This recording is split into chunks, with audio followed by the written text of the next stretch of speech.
السلام علیکم ورحمۃ اللہ وبرکاتہ۔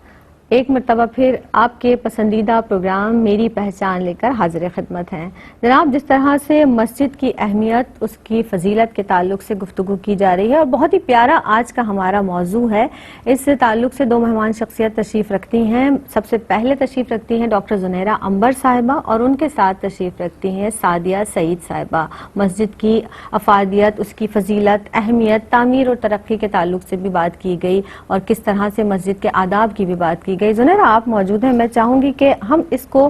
مزید گفتگو کو آگے بڑھائیں اور حقوق کی بات کر لیتے ہیں۔ مساجد کی تعظیم ہے، ادب ہے، احترام ہے، اس تعلق سے میں چاہوں گی کہ آپ کچھ ارشاد فرمائیے۔ جی بالکل، ایک تو جیسے ابھی گفتگو ہماری ہو رہی ہے، سب سے پہلا جو مسجد کا حق ہمیں نظر آیا اور قرآن پاک میں جو سورہ توبہ میں مشرکین نے، اور خصوصی طور پر وہ ابی عامر نام کا ایک شخص تھا جس نے مسجد تعمیر کی تھی، جو کہ پہلے عیسائی تھا اور اس کے بعد اس نے اسلام کا لبادہ اوڑھا، اور اس نے وہ مسجد تعمیر اس لیے کی کہ مقصود اس سے یہ تھا کہ یہاں پر سازشیں کی جائیں گی اہل ایمان کے لیے۔ اور اس نے جب رسول اللہ صلی اللہ علیہ وسلم تبوک پر تشریف لے جا رہے تھے تو آپ سے گزارش کی کہ اس مسجد میں آپ 2 رکعت ادا فرما دیجئے، کیونکہ وہ جانتا تھا کہ جس مسجد میں رسول اللہ صلی اللہ علیہ وسلم ایک بار تشریف فرما ہو گئے تو لوگوں کے لیے تو وہ ساری زندگی کے لیے سنت بن جائے گی اور اس پر عمل کریں گے۔ آپ صلی اللہ علیہ وسلم کو اللہ کا حکم بھی ہوا اور آپ صلی اللہ علیہ وسلم نے فرمایا ہم واپسی پر دیکھیں گے۔ پھر وہی آ گئی کہ یہ مسجد درار ہے، یہ نقصان پہنچانے کے لیے اور شیطانیت کے لیے اور سازش کے لیے مسجد بنائی گئی ہے، لہٰذا جب آپ واپس تشریف لائے تو اللہ کے حکم سے اس مسجد کو ڈھا دیا گیا۔ تو یہ بات ہمیں یہاں سے جو بہت ایک ویلڈ پوائنٹ نظر آیا کہ مساجد کی تعمیر کرنا یا مساجد کی آباد کاری کرنا وہ دراصل تقوی سے ہے، کہ جو تعمیر کروا رہا ہے اس کا مقصد بھی اللہ کی رضا حاصل کرنا ہو اور اس میں مسجد کو آباد کرنا۔ وہ کیا خوب شعر ہے نا کہ مسجد تو بنا دی شب بھر میں ایمان کی حرارت والوں نے، من اپنا پرانا پاپی تھا برسوں میں نمازی بن نہ سکا۔ تو پوائنٹ یہ ہے کہ تقوی کی بیس کے اوپر مسجد تعمیر کی جائے اور اس کو نمازیوں سے آباد کرنا ہمارا مقصد ہونا چاہیے۔ فضیلت اتنی بڑی ہے کہ آپ صلی اللہ علیہ وسلم نے فرمایا کہ جس نے ایک گھونسلے کے جتنی بھی پرندے کے گھونسلے کے جتنی بھی مسجد تعمیر کی، اللہ سبحانہ وتعالی جنت میں اس کے لیے گھر بنا دیتے ہیں اور بے شمار اس کے لیے اجر و ثواب سے متعلق بے شمار احادیث مبارکہ ہے۔ لیکن مسجد کے حقوق کا ہم نے فضائل تو ہمیں معلوم ہے الحمدللہ، اور ماشاءاللہ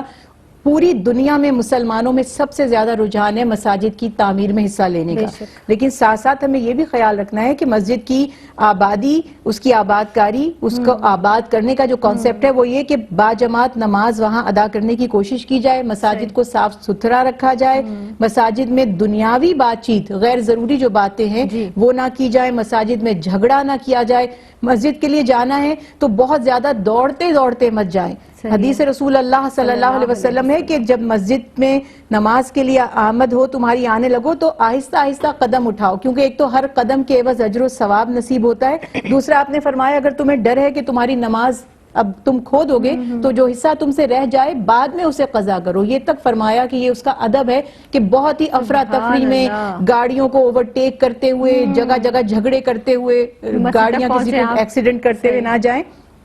پھر اس کی تیاری کا اہتمام ہونا چاہیے، اور آپ صلی اللہ علیہ وسلم نے فرمایا کہ قیامت کے دن جو 7 لوگ اللہ سبحانہ وتعالیٰ کے ہاں خصوصی اجر و ثواب پانے والے ہوں گے، ان میں سے ایک وہ ہوگا جس کا دل مسجد میں اٹکا رہتا ہے، کہ کانسیپٹ میرا یہ ہے کہ ایک نماز ادا کر لی اب دوبارہ مسجد میں جانا ہے۔ پھر وہاں پر مانگنا، یہ جو لوگوں سے مانگتے ہیں، تو عمر فاروق رضی اللہ تعالیٰ عنہ نے تو حد عائد کر دی تھی کہ جو مسجد میں لوگوں سے مانگے گا، کہ تم اللہ کے گھر آئے ہو اور لوگوں کے آگے ہاتھ پھیلا رہے ہو، تو اس کو حد بھی انہوں نے لگائی۔ اس کے علاوہ نمازیوں کی گردنیں پھیلان کر آگے جانا یا صفوں کو خراب کرنے کی یا صفوں میں تنگی پیدا کرنے کی کوشش کرنا، یہ سب آداب مسجد میں سے ہیں کہ نہ ہم وہاں جھگڑیں، نہ دنیاوی باتیں کریں، نہ کسی سے خدا نہ خواستہ کسی کے لیے جگہ کو تنگ کیا جائے، بلکہ جگہ بنانے کی کوشش کی جائے، اور خاموشی کے ساتھ جب تک وہاں پر ہیں اللہ کا ذکر ہو، اللہ کے ذکر کے سوا وہاں پر کوئی اور ذکر نہ ہو۔ جو ہم نے بھی بات کی کہ مسجد کی دیگر جو حیثیت ہے وہ بھی نماز کے بعد کے معاملات ہیں سارے، جب نماز سے فارغ فارغ ہو جائیں تو اس کے بعد چاہے وہ علمی گفتگو ہے، چاہے وہ سوشل ویلفیئر کے بارے میں معاملات ہیں، چاہے وہ کسی اور معاملے سے تعلق رکھتی ہیں چیزیں، مگر نماز سے فارغ ہونے کے بعد دیگر معاملات میں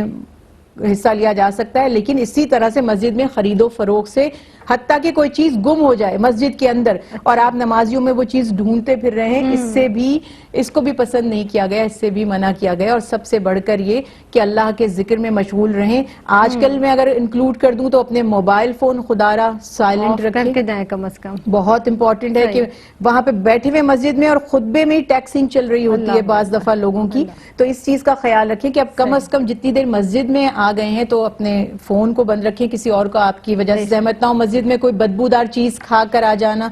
سختی کے ساتھ منع فرمایا آپ نے. کچی پیاز اور کچا لہسن مسجد میں جو کھا کر آئے گا، اللہ کے حبیب، بلکہ ایک واقعہ تو میں نے پڑھا تھا کہ اس کو دوسرے حصے کی طرف الگ کر دیا گیا تھا. تو یہ خیال رکھیں کہ ہمارے کسی عمل سے کسی کو زحمت نہ ہو. ماشاءاللہ زنیرہ، آپ نے ابھی دوران گفتگو ایک بات ارشاد فرمائی نا، بڑی پیاری بات ہے کہ ایک نماز کے بعد آپ انتظار کریں. کتنا پیارا رشتہ ہے اللہ کا اور بندے کا کہ ایک نماز کے بعد آپ انتظار کریں کہ میرے رب نے کب مجھے پکارا اور میں اس کے خدمت میں حاضر ہوں، اس کے گھر میں حاضر ہوں. تو یہ بڑی پیاری بات ہے اور یہ بڑا پیارا نقطہ ہے.